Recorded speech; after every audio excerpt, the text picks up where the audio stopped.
তোমার নাম কি বলো তো বাবা? আব্দুল সামি। আব্দুল সামি। আজকে তোমার খতনা হয়েছে? হুম। এখন কি খতনা শেষ হলো তোমার? কেমন লাগতেছে বলো? ভালো। কোনো অসুবিধা ছিল আগে? এখন কি কোনো অসুবিধা আছে? খতনার সময় ব্যথা পেয়েছিল অনেক বেশি? উহু, অনেক বেশি ব্যথা পেয়েছিলা? সুন্দর করে মুখ দিয়ে বলতে হবে, এটা মুখ দিয়ে বলো। না। ব্যথা পাও নাই? এখন ব্যথা আছে? না। তাহলে বাসায় কি করতে হবে? এটার জন্য ওষুধ খেতে হবে, আঙ্কেল ওষুধ লিখে দিব, সুন্দর করে ওষুধ খেতে হবে, মনে থাকবে?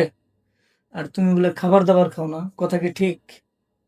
হ্যাঁ, এখন তো খাবার দাবার খাইতে হবে, খাবে না?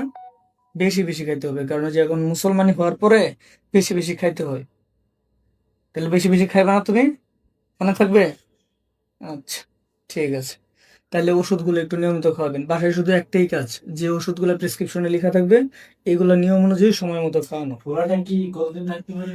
ফোলাটা 2 থেকে 3 সপ্তাহ পর্যন্ত থাকে, এটা স্বাভাবিক একটা প্রসেস, এটা হবেই। এটা নিয়ে টেনশনের কোনো কারণই নাই। এটা হিলিং প্রসেসের একটা পার্ট। এই যে শুকাইতেছে, সুস্থ হইতেছে, এটা একটা sign। সে তো চাইলে কালকে থেকে মাদ্রাসা যেতে পারবে, তো টেনশনের কোনো কারণ নাই তো। ওটা 4 থেকে 5 দিনের দিন খুলে দেওয়া হবে, সুন্দর করে নিয়ে আসবেন। ডাক্তার মামুন সাহেব ওটা সুন্দর করে খুলে দেবে, সো টেনশনের কোনো কারণই নাই। হ্যাঁ, তাহলে তুমি ভালো থেকো। ঠিক আছে, লজ্জা লাগতেছে? ঠিক আছে, ওকে। আসসালামু আলাইকুম।